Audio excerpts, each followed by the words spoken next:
नमः पार्वती पतये हर हर महादेव।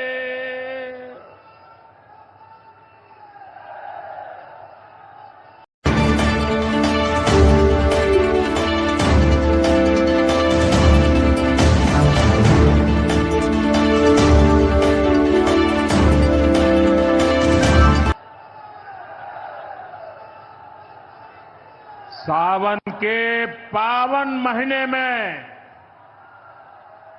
आज हमके काशी के हमरे परिवार के लोगन से मिले का अवसर मिलल है।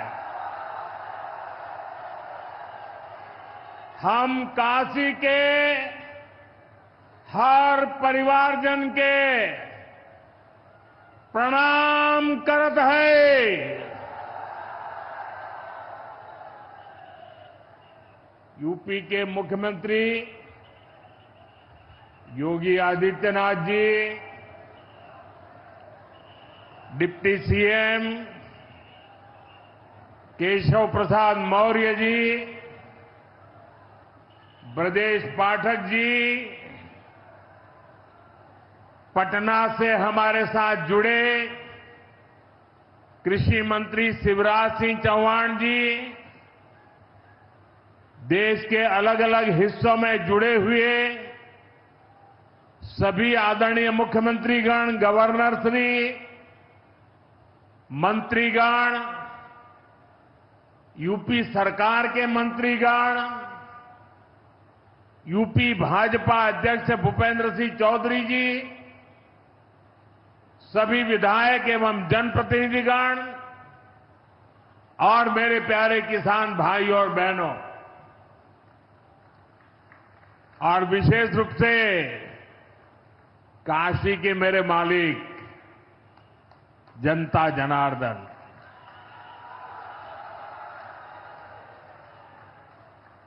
आज हम काशी से देश भर के लाखों किसानों से जुड़े हुए हैं। सावन का महीना हो, काशी जैसा पवित्र स्थान हो और देश के किसानों के साथ जुड़ने का अवसर हो, इससे बड़ा सौभाग्य क्या हो सकता है।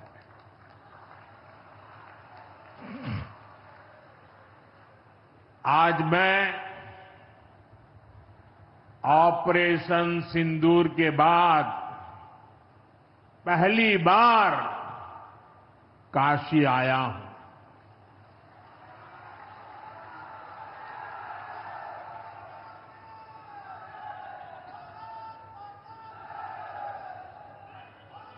जब 22 अप्रैल को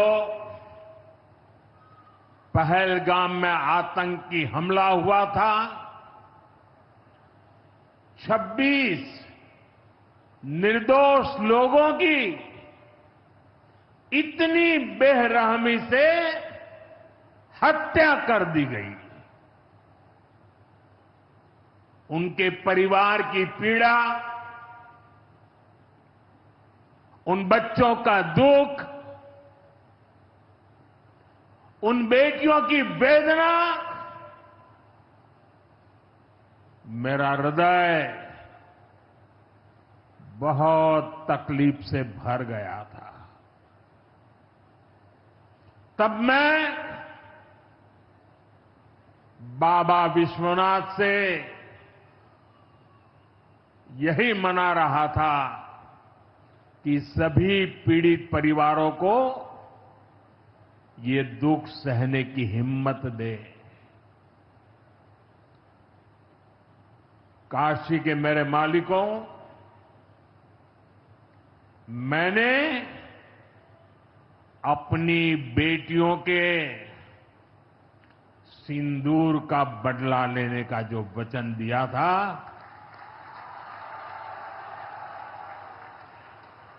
वो भी पूरा हुआ है।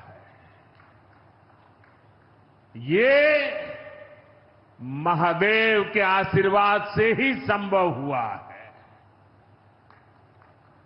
मैं ऑपरेशन सिंदूर की सफलता को उनके चरणों में समर्पित करता हूं।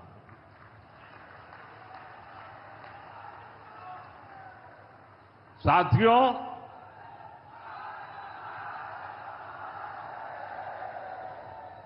इन दिनों जब काशी में गंगा जल लेकर जाते हुए शिव भक्तों की तस्वीरें जब देखने का अवसर मिल रहा है, दिव्य तस्वीरें, और खासकर सावन के पहले सोमवार को जब हमारे यादव बंधु बाबा का जलाभिषेक करने निकलते थे, गौरी केदारेश्वर से कंधे पर गंगा जल लेकर यादव बंधुओं का समूह, कितना मनोरम दृश्य होता है। डमरू की आवाज, गलियों में कोलाहल, एक अद्भुत भाव विश्व पैदा होता है। मेरी भी बहुत इच्छा थी कि सावन के पवित्र महीने में बाबा विश्वनाथ और मार्कंडेय महादेव के दर्शन करूं, लेकिन मेरे वहां जाने से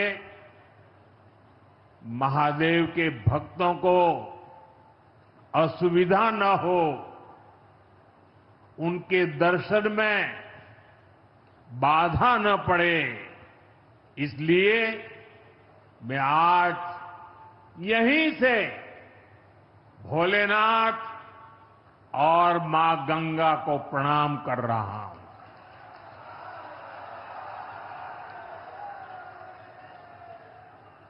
हम सेवापुरी के ई मंच से बाबा काशी विश्वनाथ के प्रणाम करत है। नमः पार्वती पते हर हर महादेव।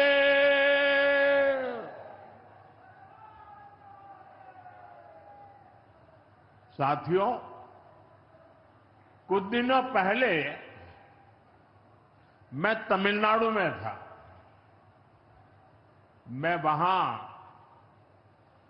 1000 साल पुराने एक ऐतिहासिक मंदिर गया था, गंगईकोंडा चोलापुरम मंदिर। ये मंदिर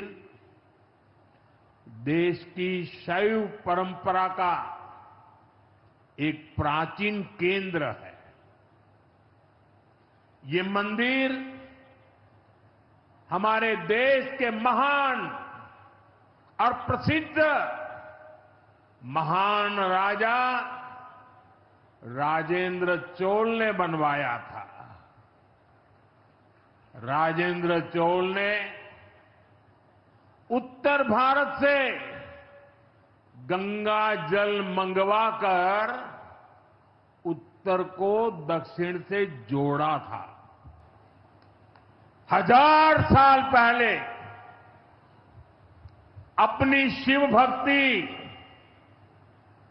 और शैव परंपरा के जरिए राजेंद्र चोल ने एक भारत श्रेष्ठ भारत का उद्घोष किया।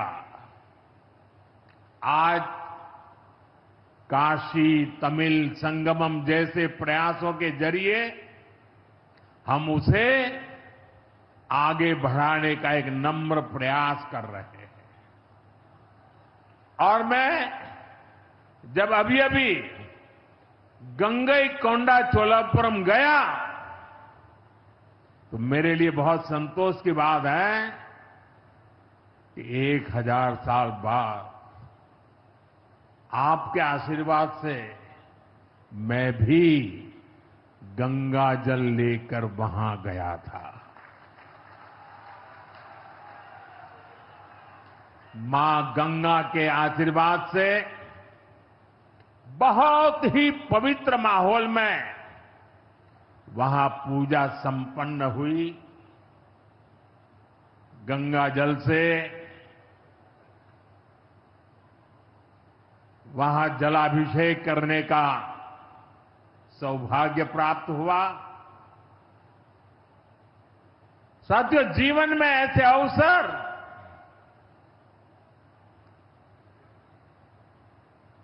बहुत प्रेरणा देते हैं। देश की एकता की हर बात नई चेतना जगा देती है और तभी तो ऑपरेशन सिंदूर सफल होता है।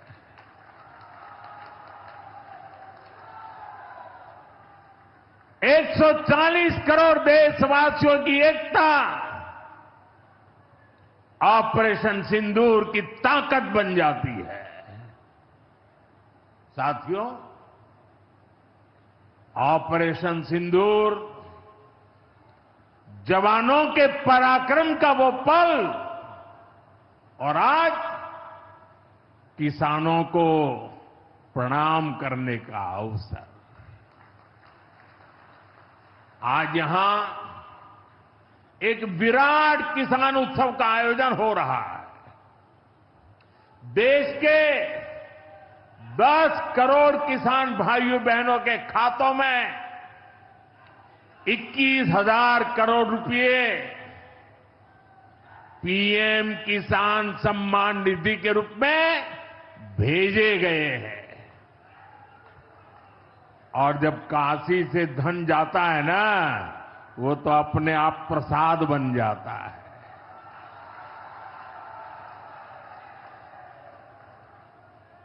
₹21,000 करोड़ रुपया किसानों के खाते में जमा। साथियों, आज यहां भी 2,000 करोड़ रुपए से ज्यादा की विकास परियोजनाओं का लोकार्पण और शिलान्यास भी हुआ है। बाबा के आशीर्वाद से काशी में विकास की अविरल धारा मां गंगा के साथ साथ आगे बढ़ रही है। मैं आप सभी को, देश के किसानों को बहुत बहुत बधाई देता हूं।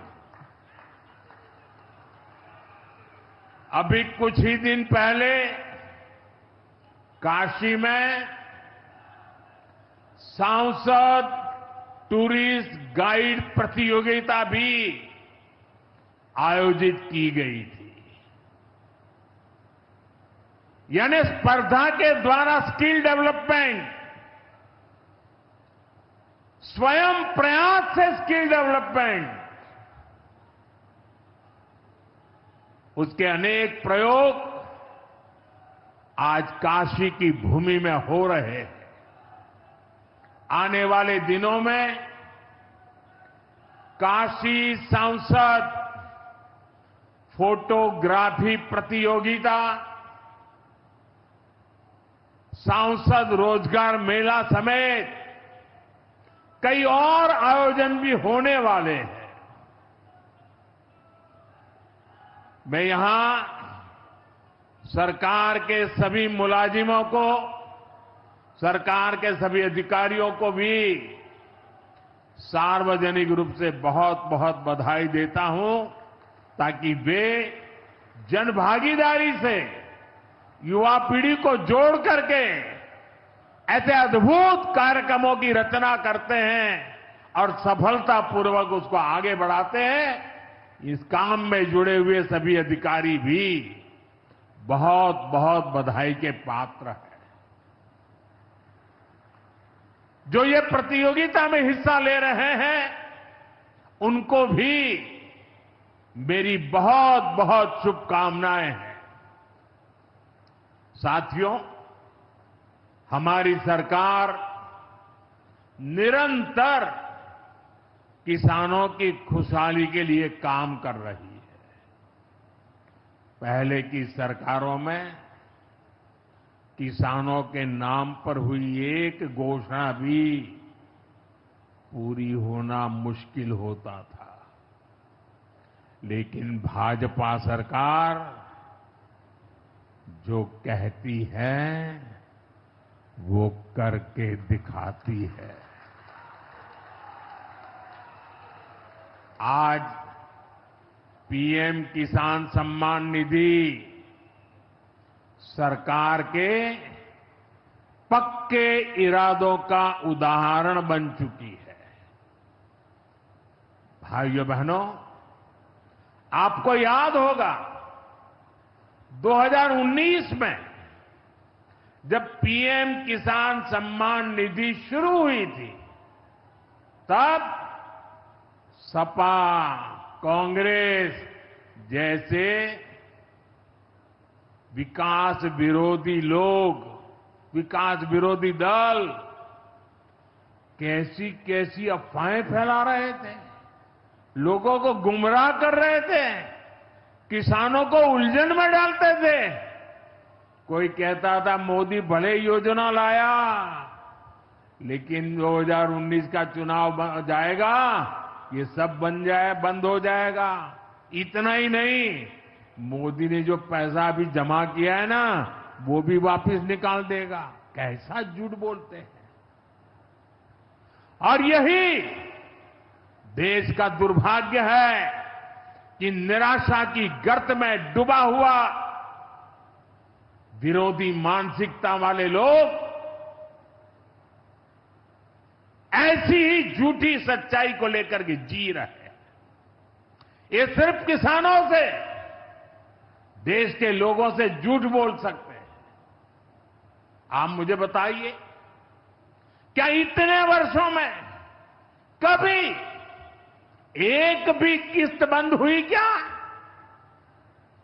पीएम किसान सम्मान निधि बिना ब्रेक के जारी है।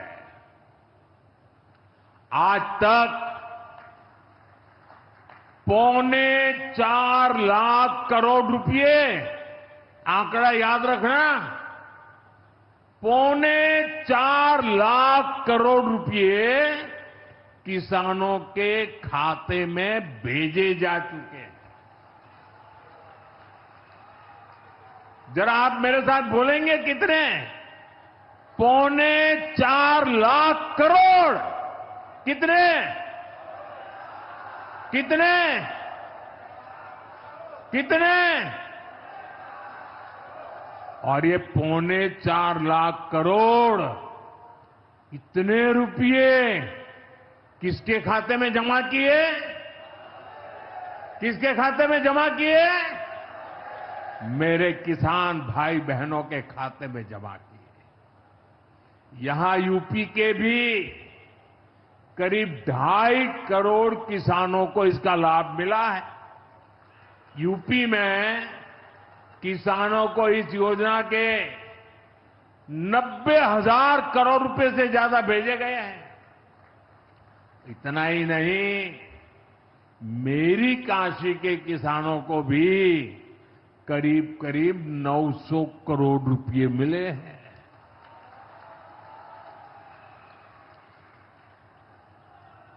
आपने ऐसा सांसद चुना कि आपके खाते में 900 करोड़ रुपया आया है।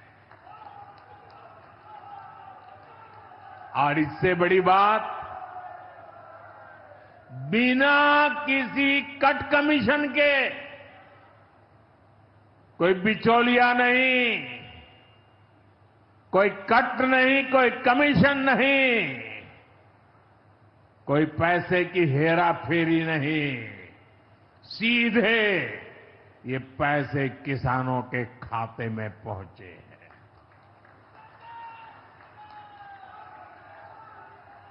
और मोदी ने ये परमानेंट व्यवस्था बना दी है। ना लीकेज होगी, न गरीब का हक छीना जाएगा। साथियों, मोदी के विकास का मंत्र है,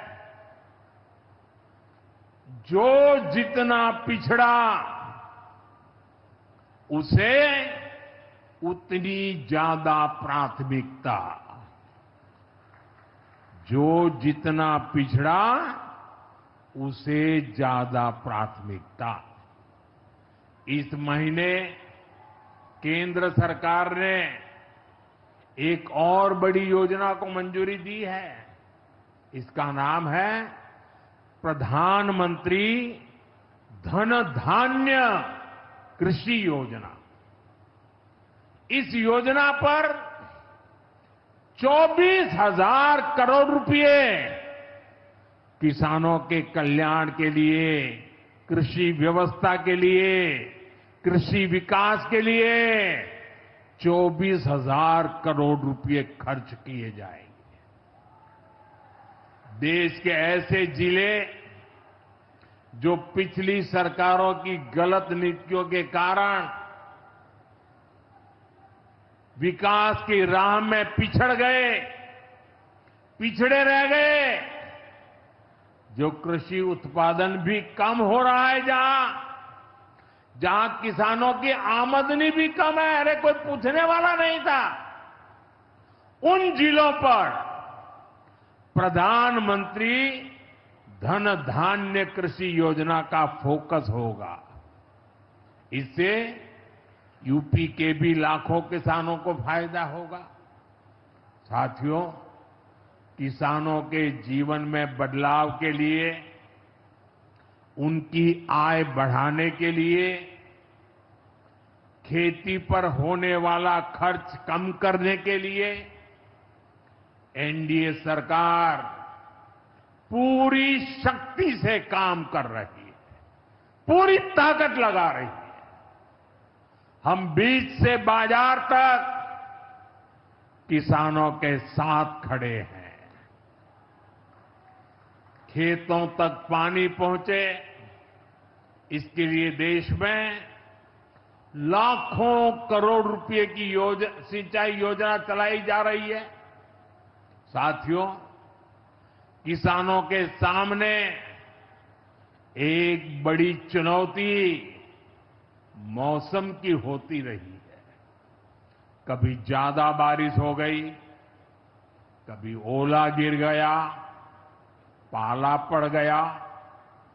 किसानों को इससे सुरक्षा देने के लिए पीएम फसल बीमा योजना शुरू हुई। इस योजना के तहत, यह आंकड़ा भी याद रखिए,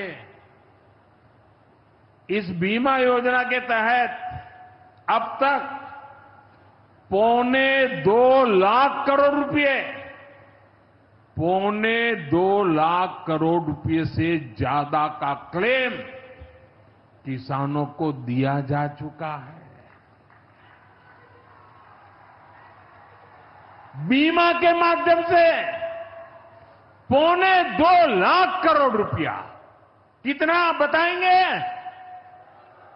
कितना? 2.25 लाख करोड़ रुपया। साथियों, हमारी सरकार यह भी सुनिश्चित कर रही है कि आपको आपकी फसल की सही कीमत मिले।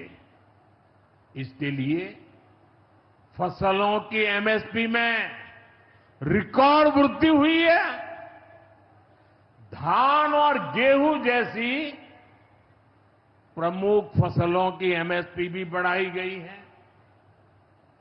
आपकी उपज सुरक्षित रहे, इसलिए सरकार देश में हजारों नए गोदाम भी बनवा रही है।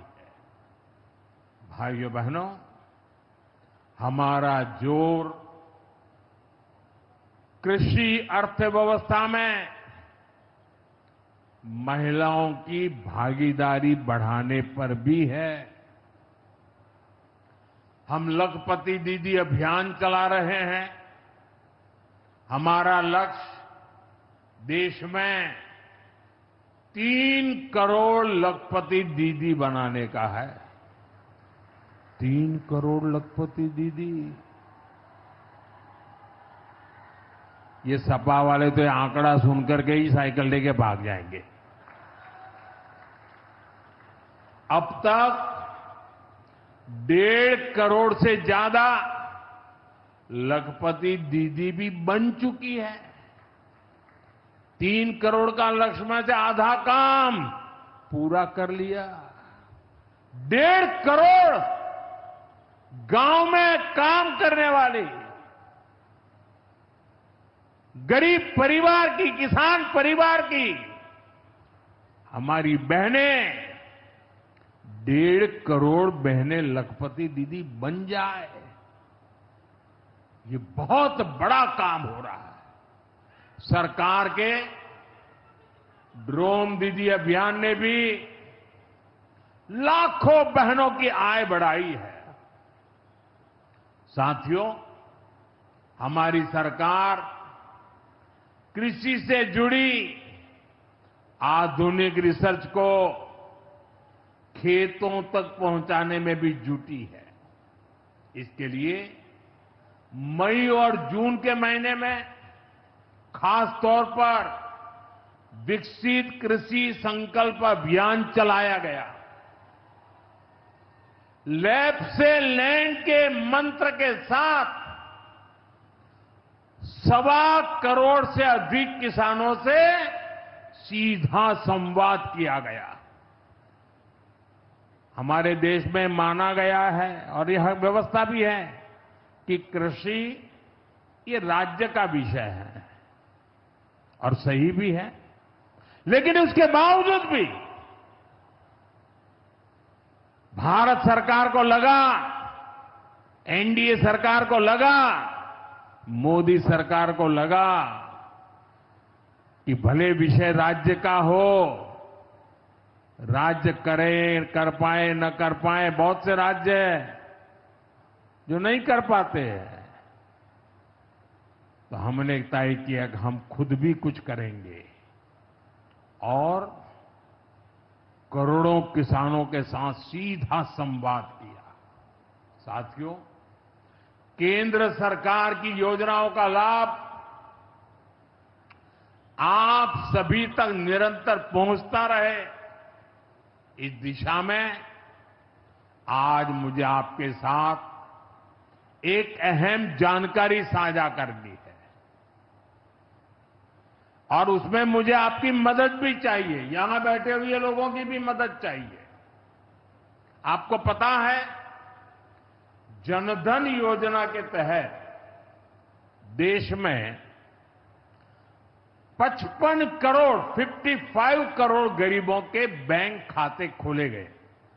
जिनको कभी बैंक का दरवाजा देखने का सौभाग्य नहीं मिला था, ऐसे 55 करोड़ लोगों के खाते, ये मोदी को जब से आपने काम करने का अवसर दिया ना, मैं ये काम कर रहा था। 55 करोड़।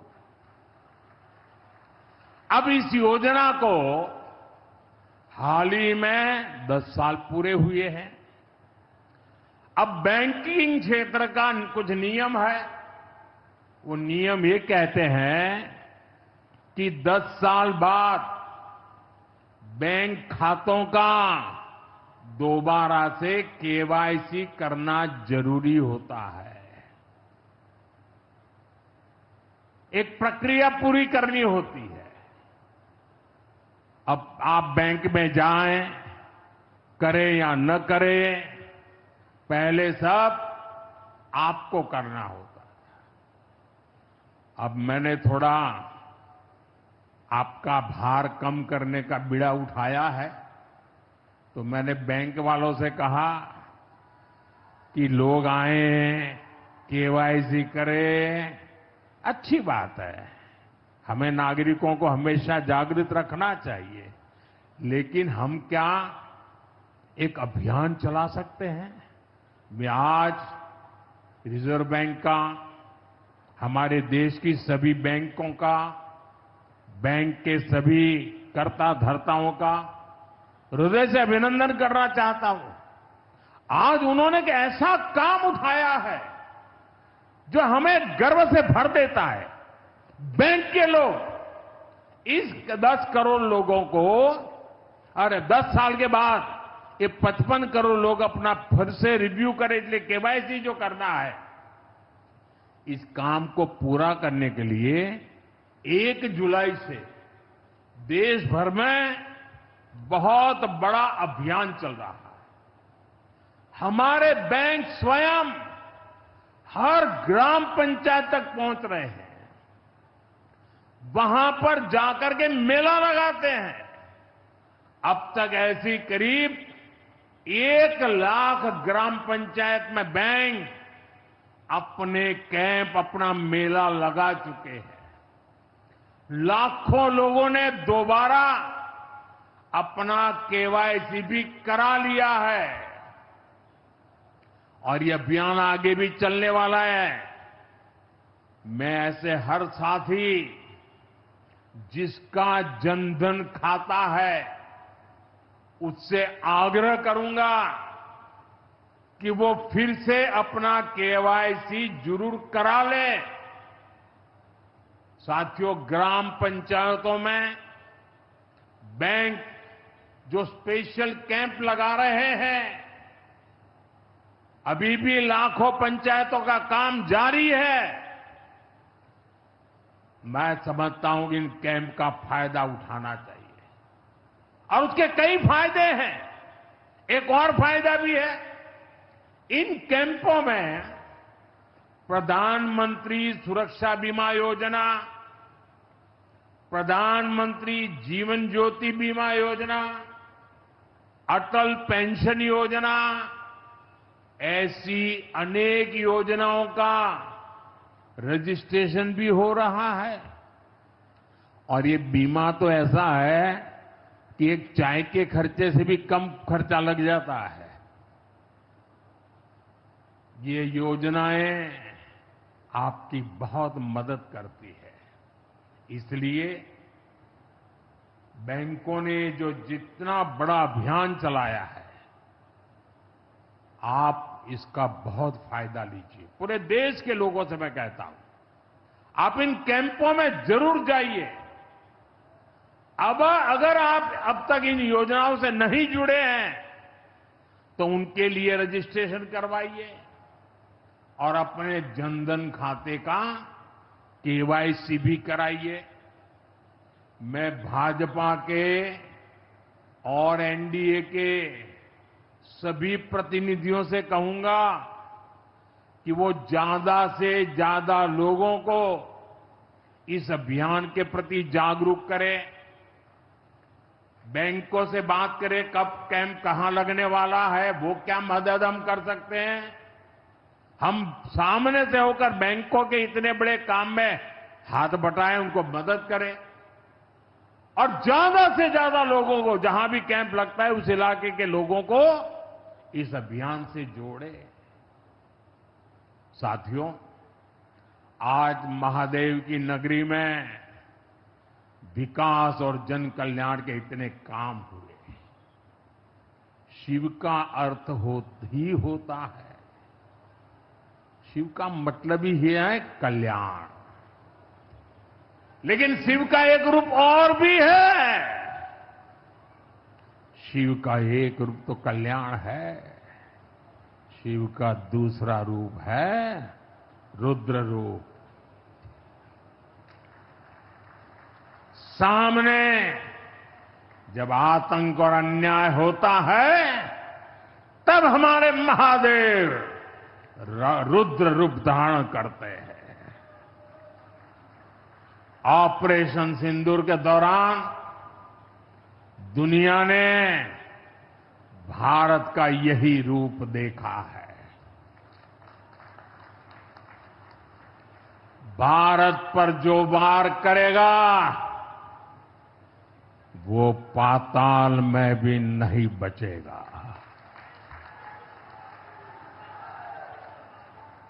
लेकिन भाइयों बहनों, दुर्भाग्य से ऑपरेशन सिंदूर की सफलता पर हमारे देश के कुछ लोगों को भी पेट में दर्द हो रहा है। ये कांग्रेस पार्टी और उनके चेले चपाटे, उनके दोस्त इस बात को पचा नहीं पा रहे कि भारत ने पाकिस्तान के आतंकी ठिकानों को तबाह कर दिया। मैं मेरे काशी के मालिकों से पूछना चाहता हूं, भारत की ताकत से आपको गर्व होता है कि नहीं होता है? ऑपरेशन सिंदूर से गर्व होता है कि नहीं होता है? आतंकियों के ठिकानों को नष्ट करने का आपको गर्व होता है कि नहीं होता है? साथियों, आपने वो तस्वीरें देखी होगी, कैसे हमारे ड्रोन्स, हमारे मिसाइल्स ने सटीक वार करके आतंक के हेडक्वार्टर्स को खंडहर बना दिया। पाकिस्तान के कई सारे एयरबेस तो आज भी आईसीयू में पड़े हैं। पाकिस्तान दुखी है, ये तो सब कोई समझ सकता है, लेकिन पाकिस्तान का ये दुख कांग्रेस और सपा से सहन नहीं हो पा रहा। उधर आतंक का आकार होता है, इधर कांग्रेस सपा वाले आतंकियों की हालत को देखकर रोते हैं। साथियों, कांग्रेस हमारी सेनाओं के पराक्रम का लगातार अपमान कर रही है। कांग्रेस ने ऑपरेशन सिंदूर को तमाशा कहा है। आप मुझे बताइए, सिंदूर कभी भी तमाशा हो सकता है क्या? हो सकता है क्या? क्या सिंदूर को तमाशा कोई कह सकता है क्या?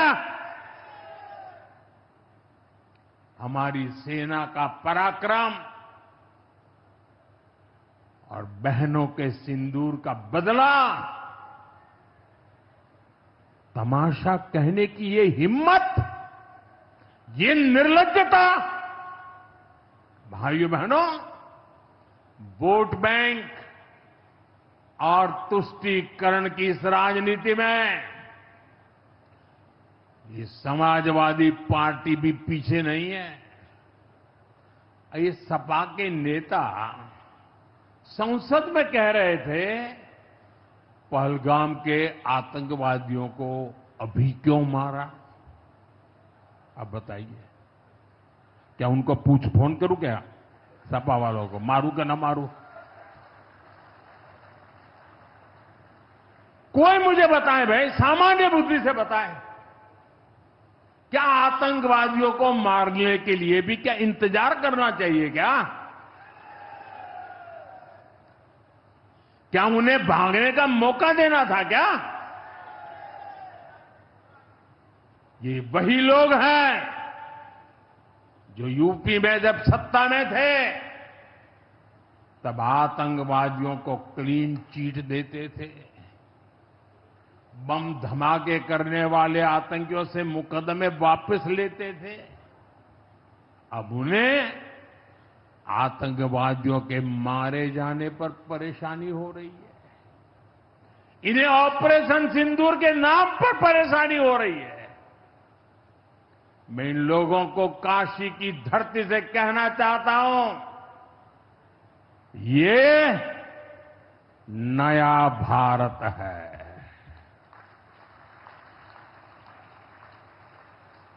ये नया भारत भोलेनाथ को भी पूजता है और देश के दुश्मनों के सामने काल भैरव भी बन जाता है।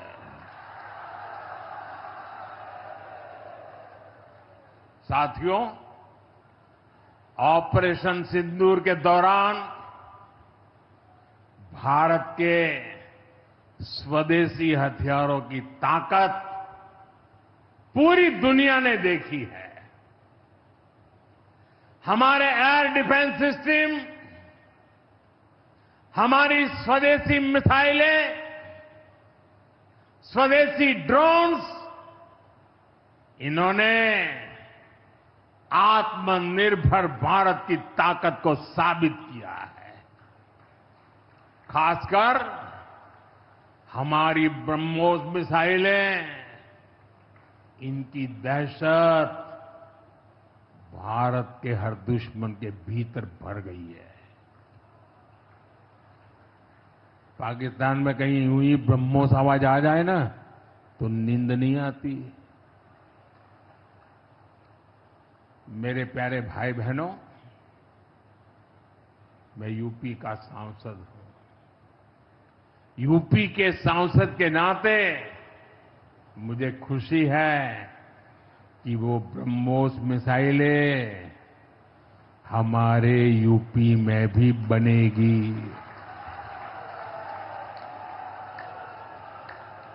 लखनऊ में ब्रह्मोस मिसाइल की मैन्युफैक्चरिंग शुरू हो रही है। यूपी डिफेंस कॉरिडोर में भी कई बड़ी डिफेंस कंपनियां अपने प्लांट लगा रही है। आने वाले समय में यूपी में बने हथियार, हिंदुस्तान के हर भाग में बने हथियार भारतीय सेनाओं की ताकत बनेंगे। मुझे साथियों बताइए, जब ये आत्मनिर्भर सैन्य शक्ति की बात सुनते हैं, आपको गर्व होता है कि नहीं होता है? जरा पूरी ताकत से हाथ ऊपर करके बताइए, आपको गर्व होता है कि नहीं होता है? गर्व होता है कि नहीं होता है? बोले हर हर महादेव। अगर पाकिस्तान ने फिर कोई पाप किया तो यूपी में बनी मिसाइलें आतंकियों को तबाह कर देगी। साथियों, आज यूपी इतनी तेज गति से औद्योगिक विकास कर रहा है। देश और दुनिया की बड़ी बड़ी कंपनियां यहां निवेश कर रही हैं। इसके पीछे भाजपा सरकार की विकासपरक नीतियों की बड़ी भूमिका है। सपा के समय में यूपी में अपराधी बेखौफ थे और निवेशक यहां आने से भी डरते थे, लेकिन भाजपा की सरकार में अपराधी में खौफ है और निवेशक यूपी के भविष्य में भरोसा देख रहे हैं। मैं विकास की इस रफ्तार के लिए यूपी सरकार को बधाई देता हूं। साथियों, मुझे संतोष है कि काशी में विकास का महायज्ञ लगातार जारी है। आज शुरू हुए रेल ओवरब्रिज, जल जीवन मिशन से जुड़े प्रोजेक्ट, काशी के स्कूलों का नवनिर्माण कार्य, होम्योपैथिक कॉलेज का निर्माण, मुंशी प्रेमचंद की विरासत को सहेजना, ये सारे काम भव्य काशी, दिव्य काशी, समृद्ध काशी और मेरी काशी के निर्माण को गति देंगे। यहां सेवापुरी में आना भी सौभाग्य से ही होता है। ये मां कालका देवी की ड्योढ़ी है। मैं यहां से मां कालका के चरणों में वंदन करता हूं। मुझे खुशी है कि मां कालका धाम का हमारी सरकार ने सुंदरीकरण कर उसे और भव्य बना दिया है। मंदिर तक आना जाना भी आसान हो गया है। सेवापुरी का इतिहास क्रांति का इतिहास रहा है। स्वतंत्रता संग्राम में यहां के अनेकों लोगों ने भागीदारी की थी। यही वो सेवापुरी है जहां महात्मा गांधी की कल्पना साकार हुई। यहां घर घर महिला पुरुष के हाथों में चरखा हुआ करता था। और सहयोग देखिए, अब चांदपुर से भदोई रोड जैसे प्रोजेक्ट से काशी के बुनकरों के साथ भदोही के बुनकर भी जुड़ रहे हैं। इसका लाभ बनारसी सिल्क के बुनकरों को भी होगा और भदोही के कारीगरों को भी होगा। साथियों, काशी बौद्धिक जनों की नगरी है। आज जब हम आर्थिक प्रगति की बात कर रहे हैं तो मैं आपका ध्यान वैश्विक हालातों पर भी ले जाना चाहता हूं। आज दुनिया की अर्थव्यवस्था कई आशंकाओं से गुजर रही है। अस्थिरता का माहौल है। ऐसे में दुनिया के देश अपने अपने हितों पर फोकस कर रहे हैं। अपने अपने देश के हितों पर ध्यान केंद्रित कर रहे हैं।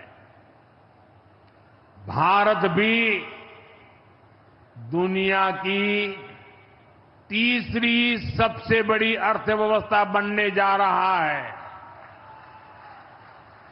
इसलिए भारत को भी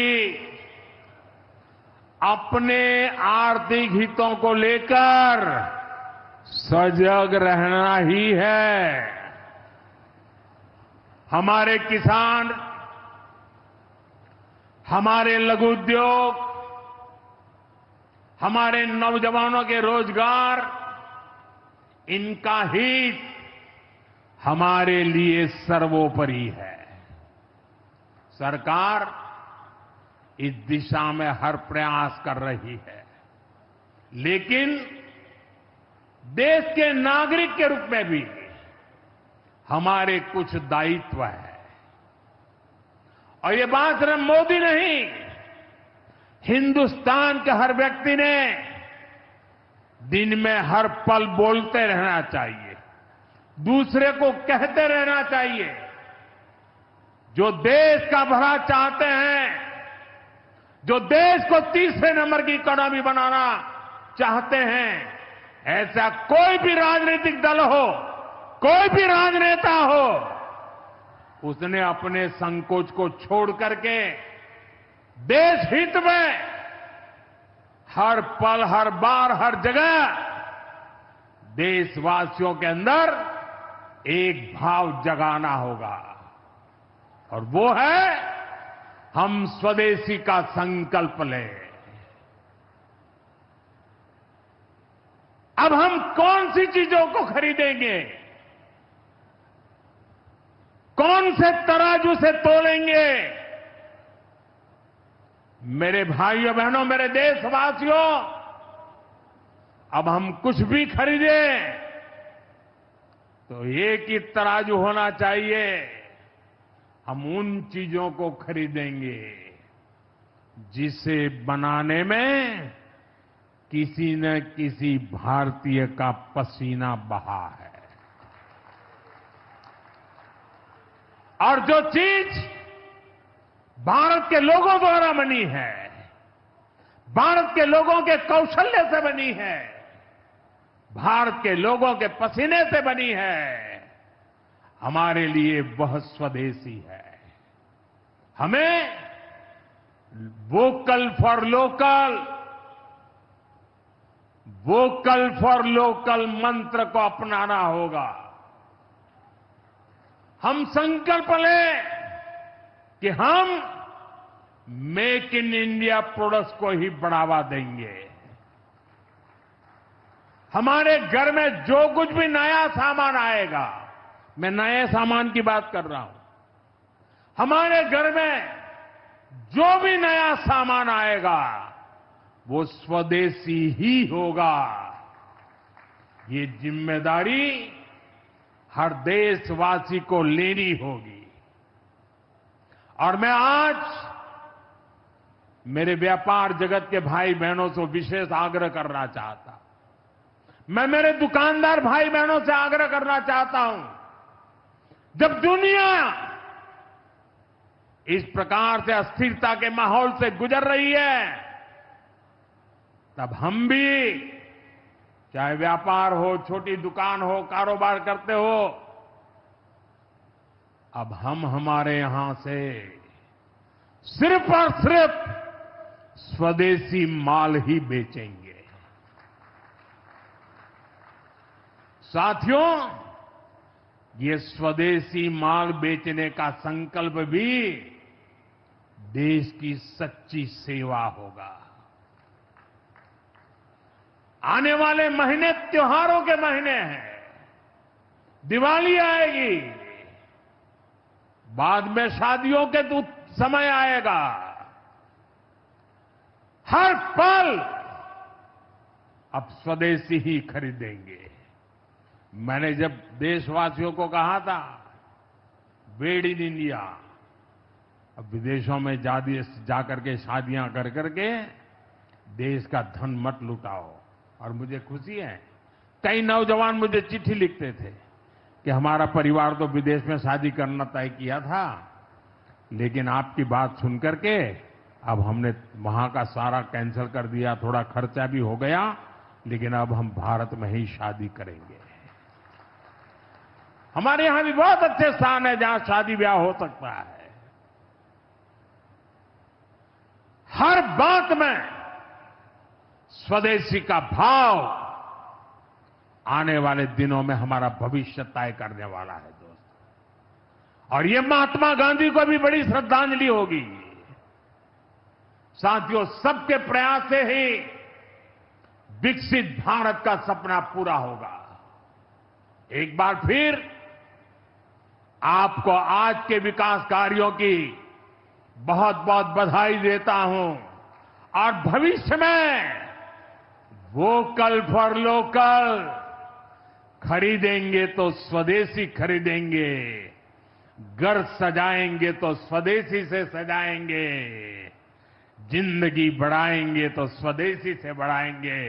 इस मंत्र को लेकर के चल पड़े। बहुत बहुत धन्यवाद। मेरे साथ बोले हर हर महादेव।